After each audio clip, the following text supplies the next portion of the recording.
بسم الله الرحمن الرحيم الحمد لله رب العالمين والصلاة والسلام على سيدنا محمد وعلى آله وصحبه أجمعين. السلام عليكم ورحمة الله وبركاته. Құрметті шәкірттер, бүгін біз сіздермен рубаи мужарадқа жеттік. Рубаи мужарад және оның мүлхақтарына. Алдымен рубаи жайлы қысқа нұсқа айтып кетейік. Рубаи бізде сүләси секілді екіге бөлінеді. Ол рубаи әл-мужаррад және рубаи әл-мазид фих деп. Рубаи мужарадта өзінде бір ғана бап бар. Ол бізде дахрожа бабы.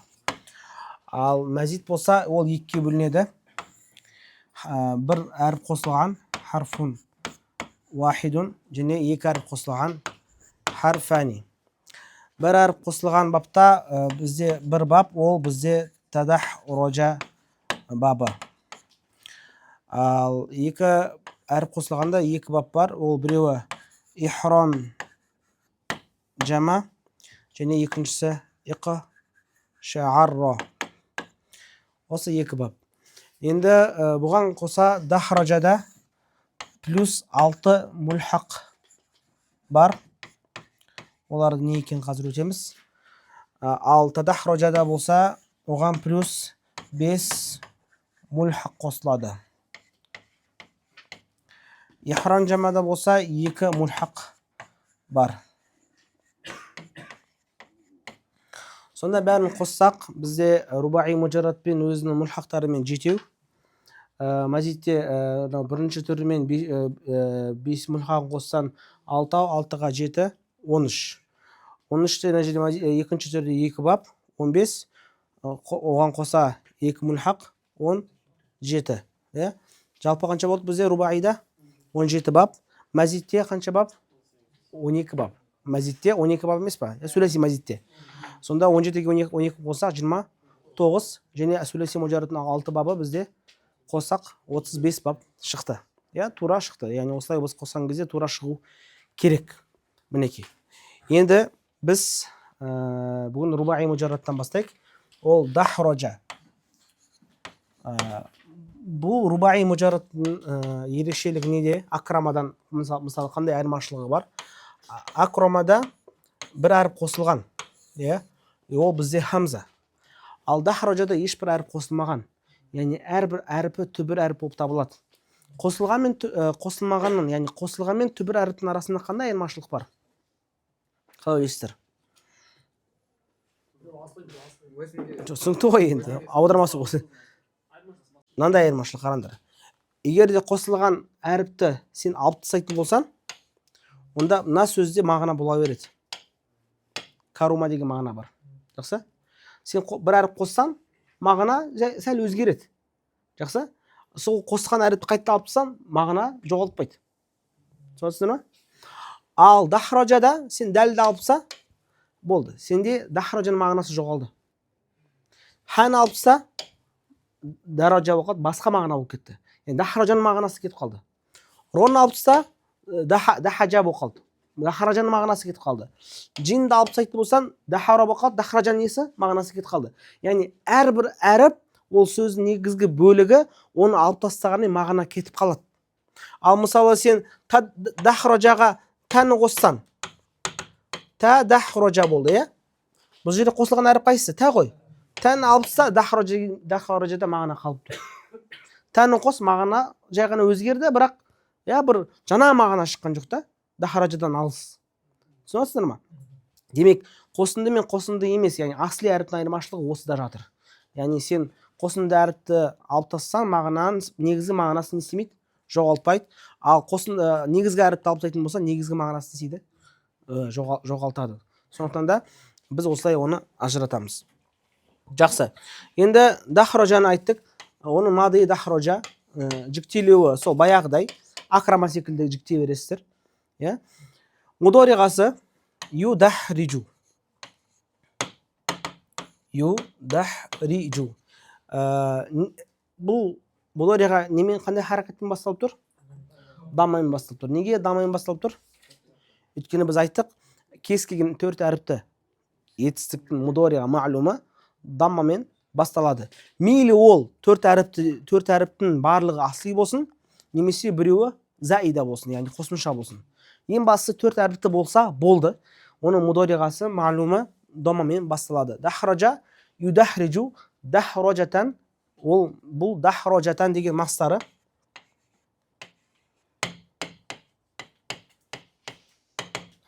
бұл мастар қияси деп аталады. Мастар қияси. Мастар қияси дегеніміз не? Яғни белгілі бір ережеге бағынатын мастар. Қалай? Сізге кез келген 4 әріпті етістікті берсек, сіз оның мастарын бірден фa'лалатан, дахражатан деп айта аласыз. Мысалы, бa'сара мастары бa'саратан, жа'фара мастары жа'фаратан. Тамам? Яғни кез келген 4 әріпті етістікті мастар осы өзінде, осы формада болады. Екінші мастары дихраж. Немесе дихражан. Дихражан мастары оны біз самаи деп атаймыз. Самаи дегеніміз не? Бұл мастарды сіз өзіңіз қоя алмайсыз. Егерде бұл мастарды сіз арабтардың сөзінен таппасаңыз. Яғни бa'саран мастары би'сар деу үшін сізге би'сар сөзін табу керек. Арабтардың сөзінде. Яғни сіз оны қайда қарайсыз? Мысалы, сөздіктен қарайсыз, маажимдардан қарайсыз. Маажим деген сөздіктер. Сол сөздікте сіз би'сар деген мастарды тапсаңыз, демек бa'саратаннан бөлек би'сар деген мастарды бар деп айта аласыз. Түсінікті ма? Ал егер де би'сар деп арабтар қолданбаса, онда сіз олай айта алмайсыз. Қай мастарды ғана айта аласыз? Дахражатан деген қияси мастарды айта аласыз. Түсінікті ма жігіттер? Яғни мысалы, акрама юкриму икраман. Икраман мастар қалай ойлайсыздар? Қияси ма, самаи ма? Қияси. Өйткені сіз кез келген аф'аля бабындағы етістікті иф'ал өзіне салып, оны қоя аласыз. Тамам? Ал мысалы, қатала юқатилу мұқаталатан, муфаалатан деген мастар қияси ма, самаи ма? Ол да қияси. Яғни сіз кез келген қатала бабында тұрған етістікті мұқаталын бабына сала аласыз. Бірақ қитал немесе қитал деген мастарлар қияси емес, олар самаи. Яғни сізге біреу муфаала бабында етістік айтса, сіз оны мастарды фи'ал немесе фи'ал деп айту үшін не керек? Дәлел керек болады. Мысалы, собараның мастары сибар. Мүмкін емес. Яғни екі ихтимал бар да. Сибар деген мастар болуы мүмкін, сибар. Бірақ мусобара деген мастар бар екенде сіз 100% айта аласыз. Неге? Өйткені ол мастар қияси. А самаи болу үшін не керек? Тағы да дәлел керек. Міне дихражанда осы мастардың, самаи мастардың несі? Мысалы, дахража юдахриджу дахражатан ва дихражан фахуа мудахриджун. Яғни біз не істедік? Яғни орнына мемді қоямыз, сонда бізде мудахриджун шықты. Исмафул болса мудахражун. Лам юдахриж, ламма юдахриж, ма юдахриджу, ла юдахриджу, лан юдахриджа, ли юдахриж, ла и дахриж, ла tudahric. Және mudahrajun. Жақсы? Кел. Дарбаха. Дарбаха юдарбиху дирбахан. Дарбахатан. وذاك مدربخ. فهو مدربخ وذاك مدربخ. لم يدربخ لما يدربخ ما يدربخ لا يدربخ لن يدربخ ليدربخ دربخ ليدربخ لا يدربخ ليدربخ لا يدربخ دربخ لا تدربخ درست لا تدربخ مدربخ жақсы. Атың кім? Иранбек. Жақсы. Міне, рубаи мужарраттың жіктеуі осы. Сұрақтар бар ма? Түсініксіз жер? Жақсы. Енді мульхақаттарға өтейік. Мульхақат дегеніміз не? Сіздерге мульхақат деген бинаны басынан бастап қызық болған шығар. Мульхақ деген не? Қараңдар. Дахража. Бұл мужаррат. Бұл рубаи мужаррат. Енді оның мульхақатуху. Мульхақаттары. 6 мульхақ бар. Бірінші Hawqala. Ikkinchi.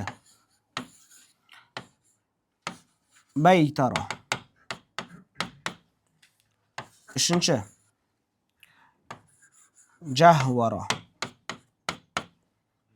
To'rtinchi. Afyara.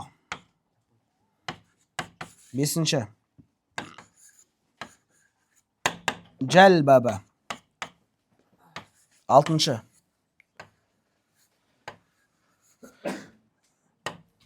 Salqa. Осы алтауы бұл рубаи мужарраттың мулхақаттары. Мулхақат дегеніміз не? Қараңдар.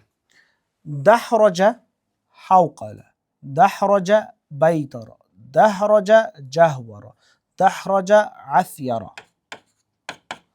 jalbaba, salqa. Не байқадыңдар? Не ұқсап тұр?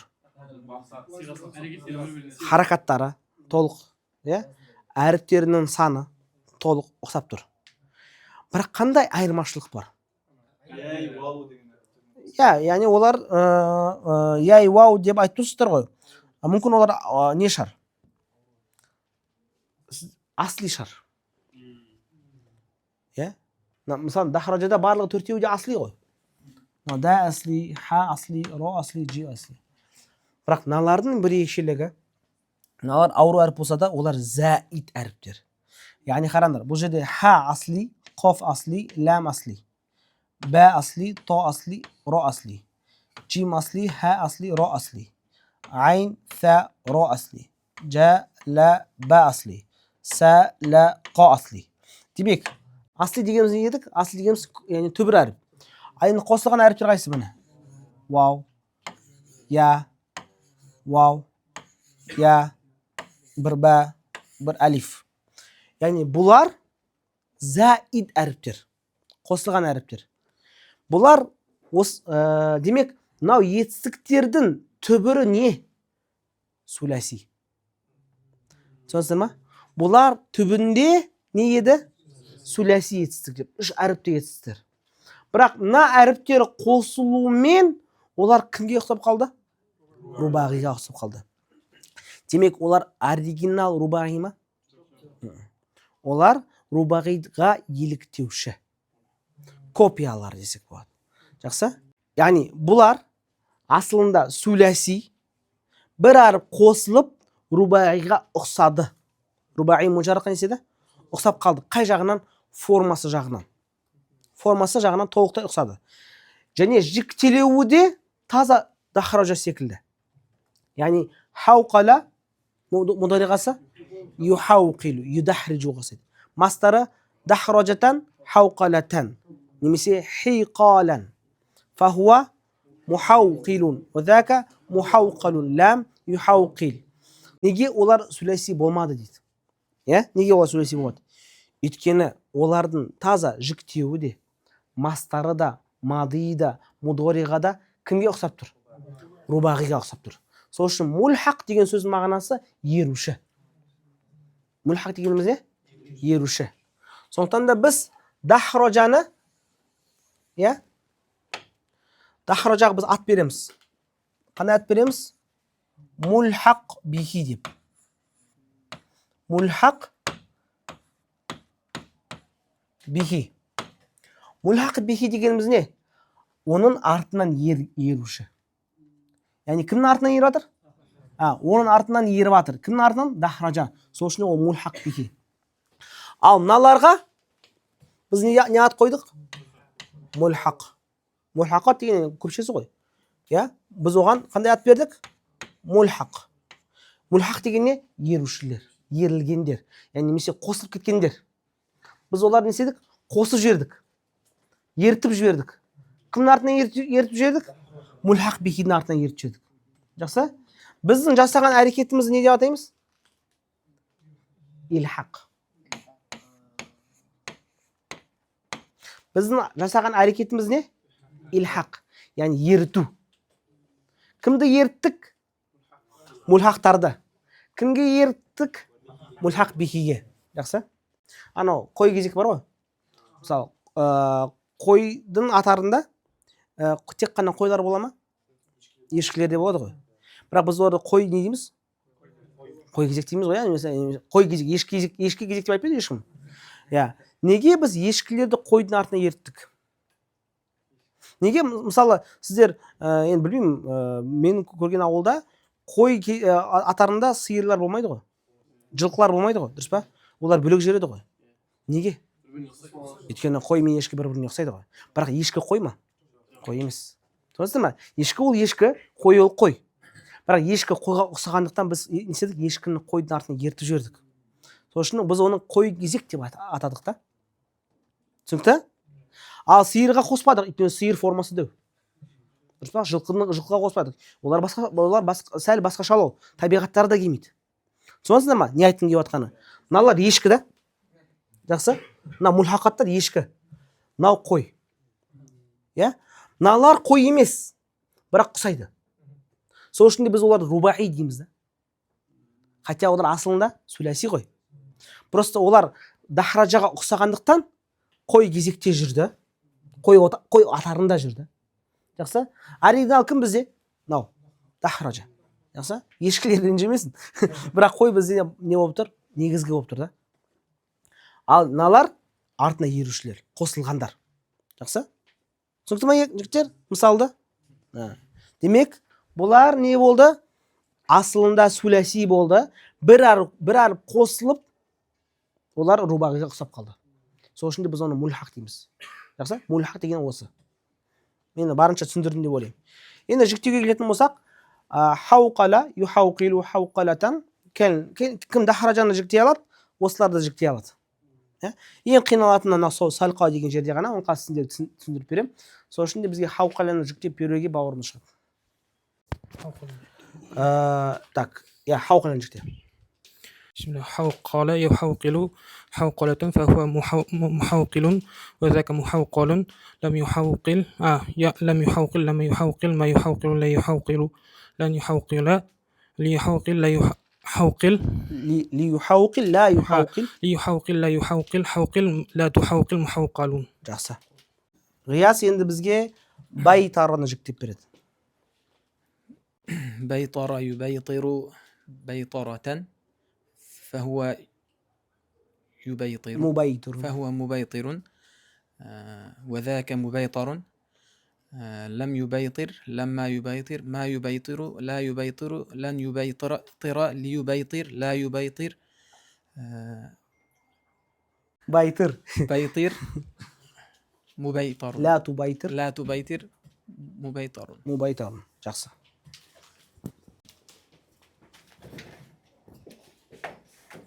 Есім?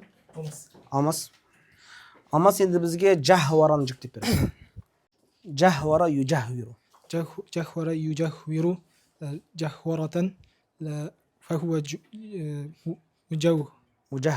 مجهور وذاك مجهور لم يجهور لما يجهور ما يجهر لا يجهر لن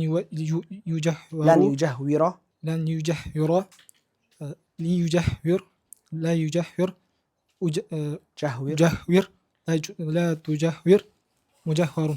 Так. Жақсы. Келесі бізге Диас, шықпады ма сен? Келсең онда. Диас бізге аф-яраны жіктеп береді. Мына жаққа тұр. Аф-яра. Аф-яра. عسير عسير يعسير عسيرة فهو معسير وذاك معسير لا يعسير لم يعسير لما يعسير ما يعسير لا يعسير لن يعسير ليعسير لا يعسير عسير لا تعسير معسير. Молодец. Жақсы. Әлішер? Әлішер бізге жәлбабаны жіктеп береді. جلبب يجلبب جلببة وجلبابا فهو مجلبب وذاك مجلبب لم يجلبب لما يجلبب ما يجلبب لا يجلبب لن يجلبب ليجلبب لا يجلبب جلبب لا تجلبب مجلببون. И соңғы сәлқа, юсәлқи жіктеп беретін кім? Дархан ба? Дархан. Жақсы, сәлқаның жіктеуі сәл ерекшелеу, өйткені оның соңында ауру әріп тұрғандықтан белгілі бір өзгерістер болады. Оны мен сіздерге қазір түсіндіріп беремін. Қараңдар.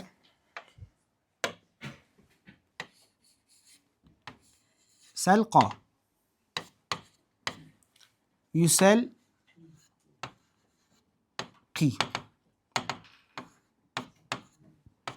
Мастары сәл,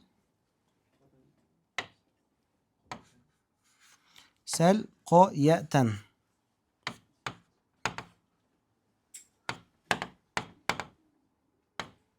Немесе сил, қа. Не болу сонында? Я ғой. Сил қоян болу керек еді, бірақ бізде ереже бар. Егерде ауру әріп вау мен я сөздің соңында, ең соңында тұрып, ал оның алдында әлиф тұрса, ол хамзаға ауысады. Ол неге ауысады? Хамзаға ауысады. Сол үшін бізде силқа ән. Жақсы? Силқа ән. Мысалы, ато деген сөз бар да? Ато ән. Негізі ол жерде ато уан еді. Ато я, немесе ато ян еді. Ато юқти ой. Жақсы? Ато деген не? Си. Ато ән болып кетеді. Неге өйткені ол әлифтен кейін сөздің соңында тұр. Неге айналды сонда? Хамзаға айналды. Силқа ән дедік. Ары қарай исму фаил. Юсәлқи ян орнына не қоямыз? Мим қоямыз, е? Қараңдар. Негізі ол былай да. Егер де біз тануинді ашатын болсақ, ол негізі былай жазылып тұр. Тануинмен ше? Мусәлқиюн деп. Жақсы, дұрыс айтты жаңа Дархан. Бірақ бізде мынандай ереже бар. Қараңдар, мынау бізде мусәлқи. Ең сөздің соңында кім тұр? Я әріпі тұр. Ауру әріп егер де сөздің соңында тұрса, сукундалады. Ереже сондай. Жазып алыңдар. Ауру әріп егер де сөздің соңында болса, не істейді? Сукундалады. Мысалы, да'a яду'у. Негізі түбірі яду'уву еді. Яғни суруға саласыз. Жақсы? Бірақ ол сөздің соңында тұрғаннан кейін біз не істедік? Оны сукундадық та, сонда яду'у болып қалды да. Дәл солай мына жерде біз не істедік, қараңдар бауырлар? Яғни сукундадық қой. Сукундаған кезде не болып қалды? Екі сукун тұр. Біреуі яны сукуны, біреуі нун сукуны. Екі сукун екеуі кездессе бола ма? Болмайды ғой. Сол үшін біз не істейміз? Яны алып тастаймыз. Сонда нун қалып қалды. Нунды біз танвин қыламыз. Сонда бізде не шықты? Мусәл қиын. Мусәл қиын деп шықты. Түсікті ба? Мусәл қиын шықты. Ау? Фахуа мусәл қиын. Жақсы? Мафғул қатын болсақ, біз оны қажеден қайттан жеді қараңдар. Мусәл қа юн ғой. Мусәл қа юн. Жаңағы әңгіме. Я сөздің соңында тұр. Не істедік біз оны? Сукундаймыз. Екі сукун кескесін істейміз. Яны алып тастаймыз. Сосын танвин аған береміз. Сонда не шықты бізде? Мусәл қан шықты. Фатха танвинде әрдайым алиф болу керек. Есте сақтап алыңдар. Жазу бойынша бұл араб тілінің несі орфографиясының ерекшелігі қағидасы. Егер де фатха танвин сөздің соңына тұратын болса, онда сөздің соңына не қоясың? Алифті қоясың. Сонда не болды бізде? Мусәл қан. Жақсы? Ары қарай кеттік. Бізде не? Ләм. Юсәлқия. Юсәлқи. Ләм келеді. Негіз ләм істеу керек. Мына жерде итак сукун ғой. Ол сукунды сукундай алмайды. Сол үшін сөйтіп оны түсіріп тастайды.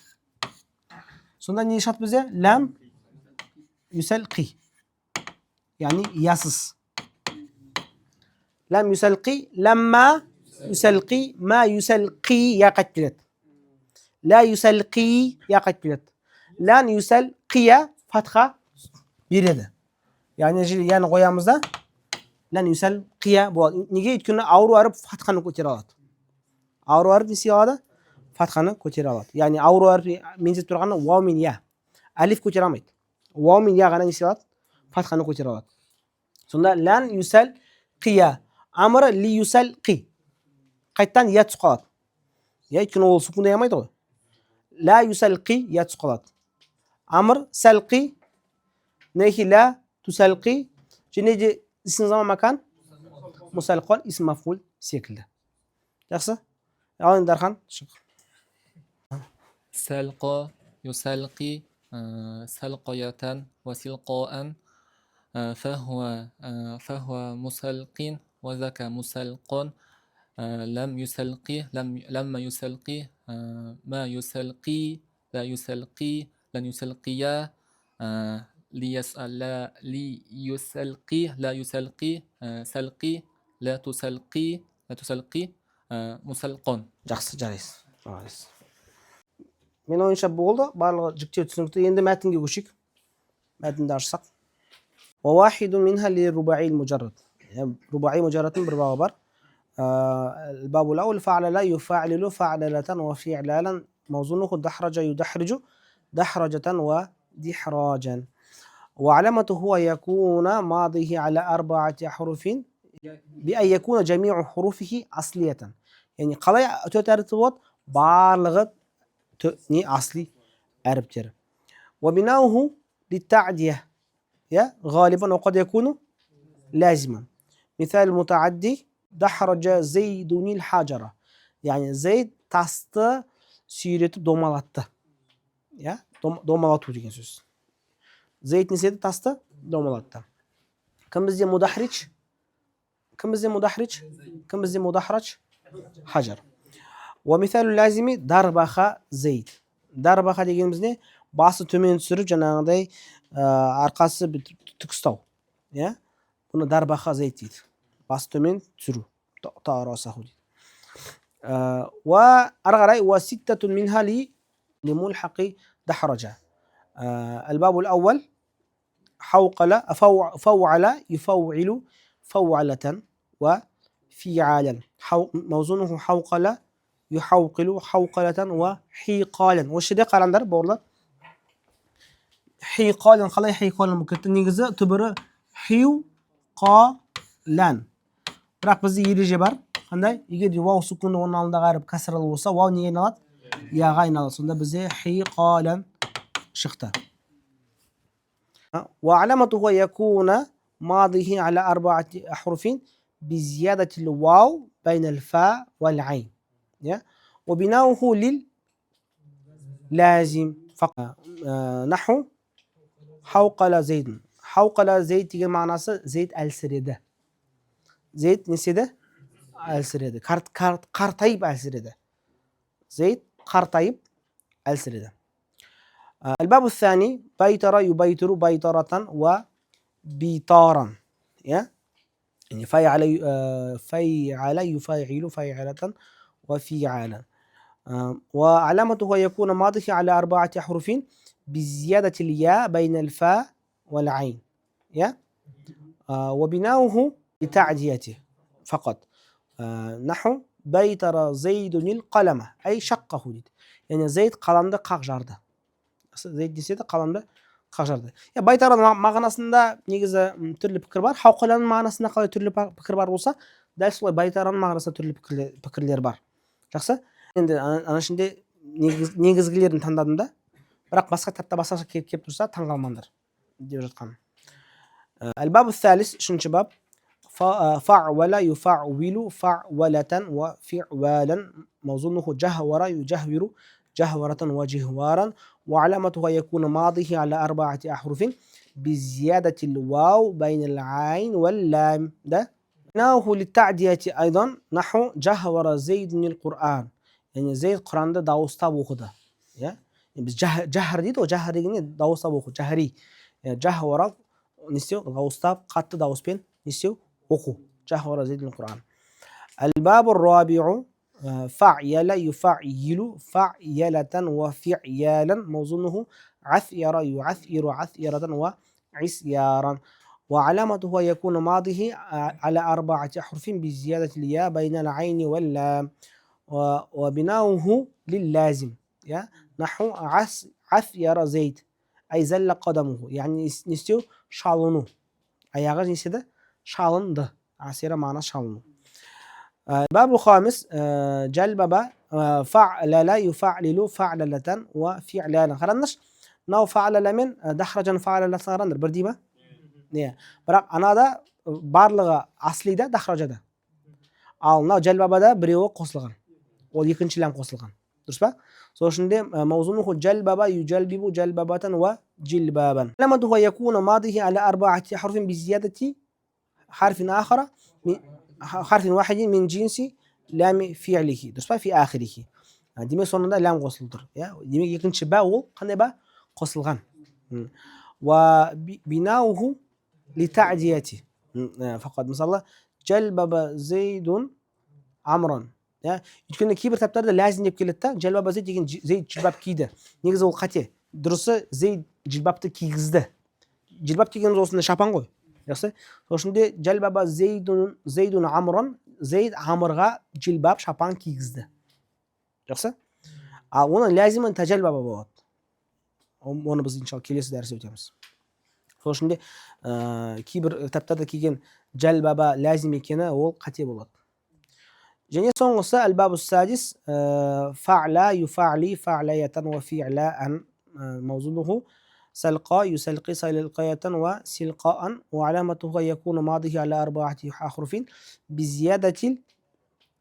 الياء في آخره وبناؤه لتعديته فقط نحو سلقى زيد سلقيتهما سلقى زيد عمرا درس қалай немесе سلقيت زيدا мысал қалай келтірген кітапта сәлқа зейдін десек ләзім болып қалады ал біз мутақадди дедік қой сол үшін де дұрысы қалай сәлқайту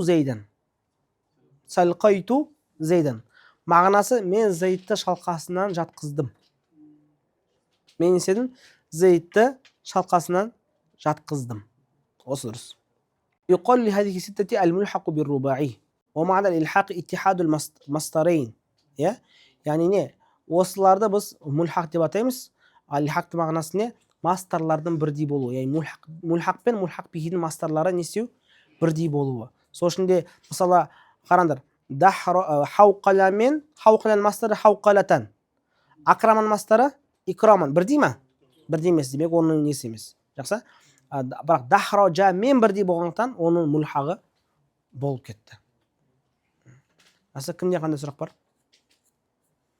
жақсы осымен бүгінгі дәрісіміз тамам. Уа саллаллаху тағала аля хайри халқи Мұхаммад уа аля алихи уа сахбихи ажмаин. Ассаламу алейкум.